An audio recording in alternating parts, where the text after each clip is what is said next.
चलिए क्लास को हम लोग शुरू करते हैं। और यह वीडियो आपके लिए जो है एग्जाम के लिए बहुत ही महत्वपूर्ण होने वाला है। तो इस वीडियो को अपने दोस्तों को भी शेयर कर दीजिएगा, है ना। और इस वीडियो को पूरा अंत तक जरूर देखिएगा, यहाँ से ही आपको बोर्ड एग्जाम में क्वेश्चन देखने के लिए मिल जाएगा। तो चलिए क्लास को हम लोग जो है शुरू करते हैं, ना। देखिए 10 जो है महत्वपूर्ण जो है लघु उत्तरीय प्रश्न की हम लोग जो है चर्चा करेंगे इस वीडियो में, है ना।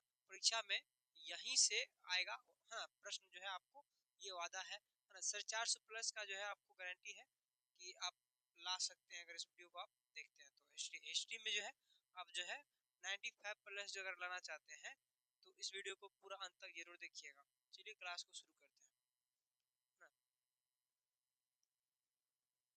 कुछ मोटिवेशनल लाइन्स है आप सभी के लिए। सफलता का मुख्य आधार सफलता का मुख्य आधार सकारात्मक सोच और निरंतर प्रयास है। आप अगर सकारात्मक सोच के साथ अगर आगे बढ़ते हैं जिंदगी में तो आपको जो है ना जीवन में जो है सफलता जरूर मिलेगा, ठीक है। और निरंतर जो है प्रयास आपको करते रहना है अपने जीवन में, ठीक है। चलिए क्लास को जो है शुरू करते हैं।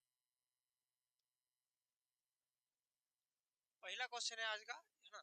पहला क्वेश्चन है कार्बन 14 विधि से आप क्या समझते हैं। पहला क्वेश्चन है आपका, एग्जाम में आपसे पूछ लिया जाएगा कि कार्बन 14 विधि से आप क्या समझते हैं, तो ना। तो लिखिएगा कि तिथि निर्धारण की वैज्ञानिक विधि को कार्बन 14 विधि के नाम से जाना जाता है। तिथि तिथि का जब से निर्धारण होता है, तिथि का जब से निर्धारण होता है ना, उसे हम लोग कार्बन 14 विधि कहते हैं, है ना। कहता है कि वस्तुतः किसी भी जीवित वस्तु में कार्बन 12 और कार्बन 14 जो है सामान्य मात्रा में पाया जाता है। यानी कोई भी जो है जिंदा जो वस्तु होता है उसमें कार्बन 12 और कार्बन 14 जो है सामान्य मात्रा में पाया जाता है। कहता है मृत्यु की अवस्था में कार्बन 12 तो स्थिर रहता है लेकिन कार्बन 14 का जो है निरंतर क्षय होने लगता है। जब कोई व्यक्ति का जो है मृत्यु हो जाता है तो उसमें कार्बन 12 एकदम अपनी जगह पर ही स्थिर रहता है, लेकिन आप देखेंगे कि कार्बन 14 का जो है ह्रास होने लगता है, यानी कि कार्बन 14 का जो है ह्रास होने लगता है, यानी कि कार्बन 14 का जो है क्षय होने लगता है ना। कहता है कार्बन का अर्ध आयु काल जो है 5568 + 90 वर्ष का होता है। अर्थात इतने वर्षों में इस पदार्थ में कार्बन 14 की मात्रा जो है आधी रह जाती है।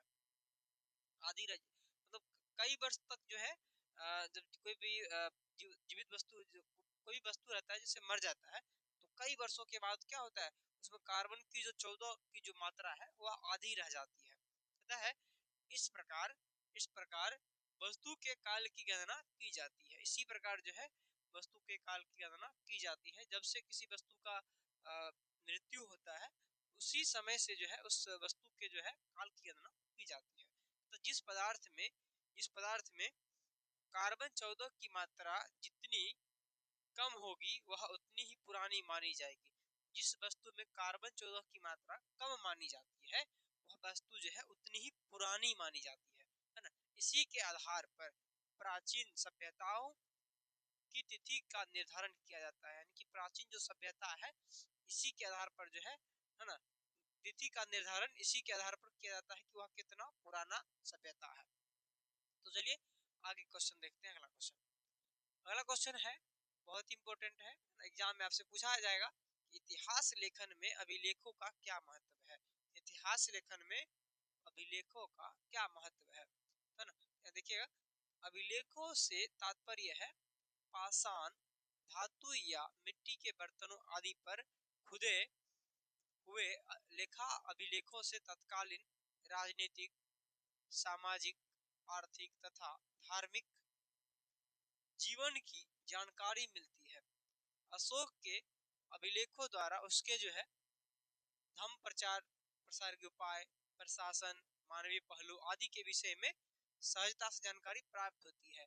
इतिहास लेखन में जो है अभिलेखों का बहुत ही महत्वपूर्ण स्थान है, क्योंकि अभिलेखों के द्वारा ही जो है ना, अशोक के अभिलेखों के द्वारा ही क्या करते हैं हम लोग जो है उनके बारे में जान पाते हैं कि वो अभिलेख कितना पुराना है और उन्होंने क्या क्या लिखे थे, उन सब के बारे में हम लोग अभिलेख में जानते हैं, है ना। तो ये जो है पाषाण काल में धातु या मिट्टी के बर्तनों पर आदि पर जो है कुछ ना कुछ लिखा हुआ रहता था। पहले के लोग जो है ताम्रपत्र जो होता था, ताम्रपत्र पर भी जो है उस पे भी लिखा करते थे, है ना। आगे आगे कह रहा है कि इतिहास लेखन में अभिलेख की महत्ता इससे भी स्पष्ट हो जाता है कि मात्र अभिलेखों को ही आधार पर ही भंडारकर महोदय ने अशोक का इतिहास लिखने का सफल प्रयत्न किया है। उनकी अभिलेखों के आधार पर ही जो है भंडारकर महोदय ने जो है अशोक के जो है इतिहास का जो है लिखने का प्रयास किए हैं, है ना। आगे अगला क्वेश्चन है, तीसरा क्वेश्चन है, सिंधु घाटी सभ्यता की नगर योजना का वर्णन करें।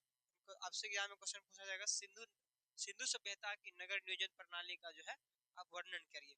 2 नंबर में पूछा जाएगा आपसे। इसका उत्तर है, सिंधु घाटी के लोग नगरों में रहने वाले थे, यानी कि सिंधु सभ्यता के जो लोग थे वो नगरों में रहते थे, है ना। वे नगर स्थापना में बड़े कुशल थे। उन्होंने हड़प्पा, मोहनजोदड़ो, कालीबंगा, लोथल, रोपड़ जैसे अनेक नगरों का निर्माण किया है ना। हड़प्पा सभ्यता जो है मोहनजोदड़ो, कालीबंगा, रोपड़, लोथल आदि नगरों का इन्होंने क्या किया, निर्माण किया। उनकी नगर व्यवस्था के संबंध में निम्नलिखित विशेषताएं मुख्य रूप से उल्लेखनीय है ना। तो कुछ पहले लाइन लिख दीजिएगा, इससे पहले जैसे मान लीजिए कि सिंधु घाटी सभ्यता के बारे में आप कुछ लिख दीजिएगा, उसके बाद आप यहाँ से पॉइंट शुरू करिएगा कि जो है इसकी विशेषताएं निम्नलिखित है। पहला है यहाँ पर, हड़प्पा संस्कृति के नगर एक विशेष योजना के अनुसार बनाए गए थे। इन इन लोगों ने बिल्कुल सीधी 90 डिग्री के कोण पर काटती हुई सड़कों व गलियों का निर्माण किया था। यानी कि सड़क जो है इस प्रकार से बनाए हुए थे कि जो है सड़क जो है स्वतः ही साफ हो जाता था, यानी कि हवा चलता था तो स्वतः ही जो है सड़कें साफ हो जाती थी, है ना। वहां पर किसी लोगों का जरूरत नहीं था। इस तरह से जो है सड़कों व गलियों का निर्माण किया गया था हड़प्पा सभ्यता में, जिससे जो है लोगों को सहूलियत होता था। 90 डिग्री के कोण के आधार पर काटती हुई, यानी कि 90 डिग्री कोण के आधार पर काटती हुई जो है सड़कों का निर्माण किया जाता था, जैसे कि इधर से हवा चलेगा जो है साफ रोड जो है स्वतः ही साफ हो जाएगा, है ना। रोड जो है स्वतः ही साफ हो जाएगा, इस आधार से रोड को बनाया गया था।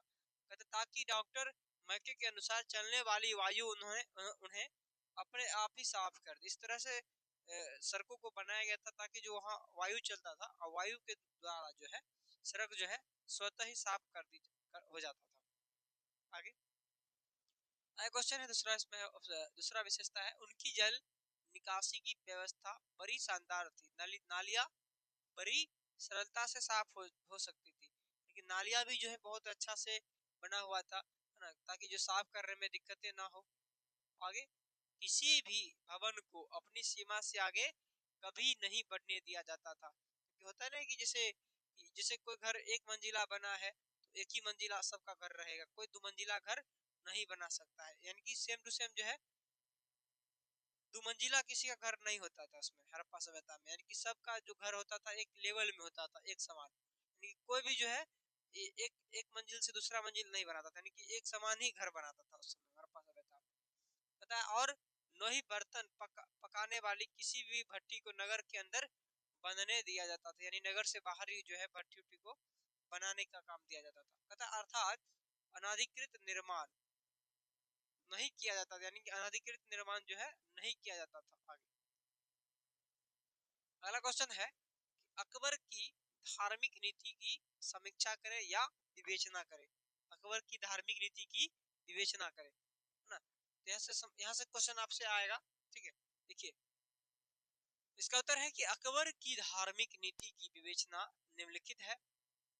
पहले उससे पहले आप कुछ और भी बातें बनाकर लिख सकते हैं कि अकबर जो है सभी धर्मों का सम्मान करते थे, है ना, क्योंकि ये सभी धर्मों को लेके चलते थे, यानी हिंदू जो है हिंदू धर्म के रीति रिवाज से भी ये जो है चलते थे, सभी धर्मों का ये सम्मान करते थे, है ना। पहला है, आरंभ में अकबर एक कट्टरपंथी मुसलमान था, परंतु बैरम खान, अब्दुल रहीम खान खाना, फैजी, अब्दुल फजल, बीरबल जैसे उदार विचारों वाले लोगों के संपर्क से जो है उसका दृष्टिकोण बदल गया। जो नवरत्न रहते थे उनके दरबार में, उनके जो है संपर्क में रहे तो अकबर का भी जो है विचार बदल गया तथा हिंदू रानियों का भी उस पर प्रभाव पड़ा था। अब वह अन्य धर्मों के प्रति भी उदार हो गया था, यानी कि अन्य धर्मों के प्रति भी रुचि लेने लगे थे। हिंदू धर्म के जो है रीति रिवाज के अनुसार भी वो जो है चलते थे, यानी पूजा पाठ भी करते थे। 1575 ईस्वी में उसने इबादत ए खाना बनवाया जिसमें विभिन्न धर्मों के विद्वानों को अपने अपने विचार प्रकट करने की पूर्ण स्वतंत्रता थी, यानी कि जो भी विद्वान थे उनके दरबार में सबको जो है अपने अपने विचार प्रकट करने की पूर्ण आजादी दिया दिया करते थे। अक्सर बहस करते समय मौलवी गाली गलौज पर उतर जाते थे, अतः अकबर को इस्लाम धर्म में रुचि कम हो गई। कि अकबर के दरबार में मुस्लिम जो है विद्वान जो रहते थे, अक्सर समय जो है वो लोग क्या करते थे, गाली गलौज करते थे। इसीलिए जो है मुस्लिम धर्म पर से जो है इस्लाम धर्म से जो है अकबर को रुचि जो है धीरे धीरे कम होने लगा।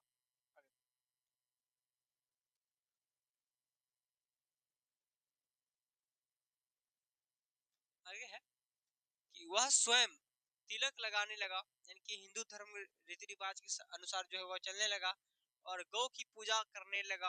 अतः कट्टरपंथी मुसलमान उसे काफिर कहने लगे थे, यानी कि जो कट्टरपंथी जो मुस्लिम था उससे जो है दूर रहने लगा था और उसको जो है काफिर कहने लगा था। किसको? अकबर को काफिर कहने लगा था, जो कट्टरपंथी मुस्लिम था वह, क्योंकि वह हिंदू धर्म के रीति रिवाज का जो पालन करते थे, यानी कि वह तिलक लगाने लगा और पूजा भी करने लगा, हिंदू धर्म के रीति रिवाज के अनुसार चलने लगा। 1579 ईस्वी में उसने अपने नाम का खतवा पढ़वाकर अपने आप को धर्म का प्रमुख घोषित कर दिया। इससे उलेमाओं का प्रभाव कम हो गया, क्योंकि उन्होंने खतवा बढ़ाकर जो अपने आप को जो है धर्म का प्रमुख यानी कि घोषित कर दिया। इससे जो है उलेमाओं का प्रभाव कम हो गया। आगे कह रहा है अंत में उसने सभी धर्मों का सार लेकर नया धर्म चलाया, जिसे दिन ए इलाही के नाम से जाना जाता है। दिन ए इलाही नाम से जो है उन्होंने एक धर्म चलाया जिसका नाम था दिन ए इलाही। ठीक है, वो चलाया। अपने धर्म को उसने किसी पर थोपने का प्रयास नहीं किया। जो अकबर जिसे इस्लाम धर्म के थे तो ये नहीं किसी को बोलते थे कि इस्लाम धर्म को ही मानना जरूरी नहीं है, वो सभी धर्मों का सम्मान करते थे।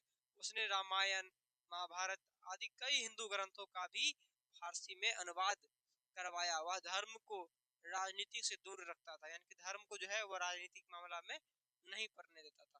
तथा फतेहपुर सिकरी में एक महल जोधाबाई का महल में भारतीय संस्कृति की स्पष्ट झलक देखने के लिए मिल जाता है। अगला क्वेश्चन है कि अकबर को एग्जाम में आपसे पूछा जाएगा कि अकबर को राष्ट्रीय शासक क्यों कहा जाता है। अकबर को राष्ट्रीय शासक क्यों कहा जाता है? तो इसका उत्तर है अनेक विद्वान और व्यक्ति जलालुद्दीन अकबर 1556 से जो है इनका शासन काल रहा था 1605 ईस्वी तक। यहाँ से एग्जाम में ऑब्जेक्टिव में आपसे पूछा जाएगा अकबर का शासन काल जो है कब से कब तक था, कब से कब तक था? 1556 से 1605 तक था। ठीक है, तो मुगल बादशाहों में महानतम मानते हैं, क्योंकि उसने न केवल अपने साम्राज्य का विस्तार ही किया बल्कि इसने इसे अपने समय का विशालतम जो है दृढ़तम और सबसे समृद्ध राज्य बनाकर सुदृढ़ भी किया। उन्होंने अपने राज्य को जो है बहुत ज्यादा जो है काम किए अपने राज्य में। अकबर हिंदुकुश पर्वत तक अपने साम्राज्य की सीमाओं के विस्तार में सफल हुआ और उसने ईरान के सफानियों और दरान मध्य एशिया के उज्बेकों की विस्तारवादी योजना पर लगाम लगाए रखा। अकबर के बाद जहांगीर, इनका शासनकाल है 1605 से 1627 तक। शाहजहां का शासनकाल 1628 से 1658 तक और औरंगजेब का शासनकाल 1658 से 1707 ईस्वी तक था। के रूप में भिन्न भिन्न व्यक्तित्व वाले तीन बहुत योग्य उत्तराधिकारी हुए। इनके जो अधीन क्षेत्रीय विस्तार जारी रहा, यद्यपि इसकी गति काफी धीमी रही। तीन शासकों ने शासन के विविध यंत्रों को बनाए रखा और उन्होंने सुदृढ़ किया। अतः अकबर राष्ट्रीय शासक था, यानी कि वो अपने क्षेत्र को जो है बहुत ज्यादा काम किया अपने क्षेत्र में और सभी धर्मों का सम्मान भी किए थे। ठीक है, इसीलिए जो अकबर को राष्ट्रीय शासक कहा जाता है। अगला क्वेश्चन है कि मुगल काल में महिलाओं की स्थिति पर प्रकाश डाले। आपसे एग्जाम में पूछा जाएगा कि मुगल काल में महिलाओं की स्थिति क्या था, उस पे आप जो है बताइए। तो इसका उत्तर है मुगल काल में आम महिलाओं में पर्दा प्रथा का रिवाज था। शिक्षा और संपत्ति उन्हीं अधिकारी भी सीमित थे, उनका जो अधिकार था वो भी सीमित था, पर्दा प्रथा चलता था, है ना, और उनका जो अधिकार था वो भी सीमित ही था। तो बहुपत्नी प्रथा, सती प्रथा भी समाज में प्रचलित थी। मुगल राज परिवार की जो है महिलाएं प्रभावी भी थी, जहां आरा व्यापार निर्माण कार्य में रुचि लेती थी, जहां आरा, है ना, थी। और हुमायूं की जो है परस गुलबदन बेगम ने हुमायूंनामा की रचना की। एग्जाम में आपसे पूछा जाएगा कि हुमायूंनामा की रचना किसने की, तो गुलबदन बेगम ने की। नूरजहां का मुगल दरबार में प्रभाव तो जाहिर ही था। आगे अगला क्वेश्चन है कि सूफीवाद से आप क्या समझते हैं। सूफीवाद से आप क्या समझते हैं। सूफीवाद 19वीं शताब्दी में मुद्रित एक अंग्रेजी शब्द है। सूफी जो शब्द है वो अंग्रेजी का शब्द है। सूफीवाद के लिए इस्लामी ग्रंथों में जिस शब्द का इस्तेमाल होता है वह है तत्सउफ। कुछ विद्वानों के अनुसार यह शब्द सूफ शब्द से निकला है, जिसका अर्थ होता है ऊन। कि जो ये शब्द निकला है सूफ शब्द से निकला है, जिसका अर्थ होता है ऊन। यह उस खुरदुरे ऊनी कपड़े की ओर इशारा करता है जिसे सूफी पहनते थे। अन्य विद्वान इस शब्द की व्युत्पत्ति सफा से मानते हैं, जिसका अर्थ है साफ। कुछ विद्वानों का अपना अपना सभी का मत है। यह भी संभव है कि यह शब्द सफा से निकला हो, और जो पैगंबर की मस्जिद के बाहर एक चबूतरा था, जहां निकट अनुयायियों की मंडली धर्म के बारे में जानने के लिए इकट्ठा होती थी। सभी का अपना अपना एक मत था सूफीवाद के बारे में। आपसे एग्जाम में अगर आप पूछा जाए कि सूफीवाद से आप क्या समझते हैं, तो आप इसका उत्तर दे देंगे। आगे अगला क्वेश्चन है कि मनसबदारी व्यवस्था की प्रमुख विशेषताओं का वर्णन करिए। मनसबदारी व्यवस्था से आप क्या समझते हैं, क्वेश्चन आपसे पूछा जा सकता है। अकबर ने वैज्ञानिक दृष्टिकोण से मनसबदारी व्यवस्था का प्रवर्तन किया। यह दशमलव प्रणाली पर जो है आधारित था। यह मनसबदारी प्रथा, मनसबदार को 2 पद जात एवं सवार प्रदान किए जाते थे। ब्लॉकमैन के अनुसार एक मनसबदार को अपने जितने सैनिक रखने पड़ते थे वह जात का सूचक था। वह जितने घुड़सवार रखता था वह सवार का सूचक था। यानी कि जितना जिसके पास ज्यादा सवार रहेगा वह जो है उतना ही शक्तिशाली माना जाता था। आगे 40 से 500 तक का मनसबदार कहलाता था। यानी कि कहने का मतलब कि 40 से ज्यादा जो है 40 से लेके 500 तक का जो मनसबदार रखता था उसे मनसबदार कहलाता था। 500 से 2500 का मनसबदार अमीर कहलाता। जिसके पास 500 से 2500 तक का मनसबदार होता था वह व्यक्ति अमीर कहलाता था। 2500 से अधिक का मनसबदार व्यक्ति जो है अमीर एक उम्दा कहलाता था। मनसबदारों को वेतन में नगद रकम मिलता था। कभी कभी वेतन में जागीर भी दी जाती थी। इस प्रकार मनसबदारी व्यवस्था मुगल सेना का प्रमुख आधार बन गई। उसने मुगल साम्राज्य का विस्तार एवं सुव्यवस्था की स्थापना में महत्वपूर्ण भूमिका निभाई। आगे अगला क्वेश्चन है कि 1857 के विद्रोह की असफलताओं के कारणों का जो है संक्षिप्त उल्लेख करिए। 1857 की जो क्रांति हुआ था उसके असफलता के जो है कारणों का जो संक्षिप्त वर्णन करिए। आपसे पूछा जाएगा एग्जाम में, तो आप इसका उत्तर देंगे। 1857 के विद्रोह की असफलता के कारण जो है कारण 1857 के विद्रोह में भारतीय जनता ने जीतों और संघर्ष कर अंग्रेजों का सामना किया था। किंतु जो है कुछ कारणों से इस विद्रोह में भारतवासियों को असफलता मिली। इस असफलता के निम्नलिखित कारण थे। क्या थे निम्नलिखित कारण थे इस असफलता के। पहला है यह विद्रोह निश्चित तिथि से पहले आरंभ हो गया। यह जो है 10 मई 1857 को शुरू हो गया था। निर्धारित कुछ और समय था और उससे पहले ही हो गया, क्योंकि उस समय संचार व्यवस्था नहीं थी। निर्धारित था 21 मई को, लेकिन शुरू हो गया 10 मई 1857 को, जिसके कारण जो है लोग एक दूसरे जगह पर पहुंच नहीं पाए और अंग्रेजों ने इसे दबा दिया। इस विद्रोह निश्चित तिथि से पहले आरंभ हो गया। इसकी तिथि निर्धारित कब था? 31 मई थी, किंतु यह 10 मई 1857 को ही शुरू हो गया कि लोगों को जहां जहां पता नहीं चलता था वहां से लोग शुरू कर दिया। और जो है अंग्रेज जो है को जो है ज्यादा सफलता इसलिए मिल गया क्योंकि जो भारतीय लोग थे उनके पास ज्यादा संसाधन का अभाव था, है ना। कह रहे यह स्वतंत्रता संग्राम सारे भारत में फैल गया, परिवहन तथा संचार के अभाव में इस पर पूर्ण नियंत्रण न रख सके। यानी कि हमारे भारतवर्ष में उस समय परिवहन का अभाव था, संचार का अभाव था, है ना, इसलिए इस पर हम लोग नियंत्रण नहीं रख पाए। आगे इसके बाद कह रहे भारतवासियों के पास अंग्रेजों के मुकाबले हथियारों का बहुत अभाव था। उसके पास अंग्रेजों के पास हथियार भी बहुत सारा था, हम लोगों के पास क्या था? हथियार नहीं था, इसलिए जो है हम लोग जो है असफल रहे। भारत में कुछ खड़वर्गों में इस विद्रोह में सक्रिय भाग नहीं लिया। कुछ भारत के कुछ लोग जो है इस विद्रोह में भाग नहीं लिए, है ना। जैसे जमींदार वर्ग, जैसे जमींदार वर्ग, साहूकार लोग जो है, साहूकार लोग जो है ना, ये लोग जो है 1857 की क्रांति में भाग नहीं लिए। शिक्षित वर्ग के जो लोग थे वो भी जो है इसमें भाग नहीं लिया। वो जो है अंग्रेजों का चमचागिरी कर रहा था, है ना, वो इस भाग नहीं ले पाया, भाग नहीं लिया क्योंकि अंग्रेज जो है उसको घूस देता था, पैसा देता था। भारत में अंग्रेजों के समान कुशल सेनापतियों का भी अभाव था।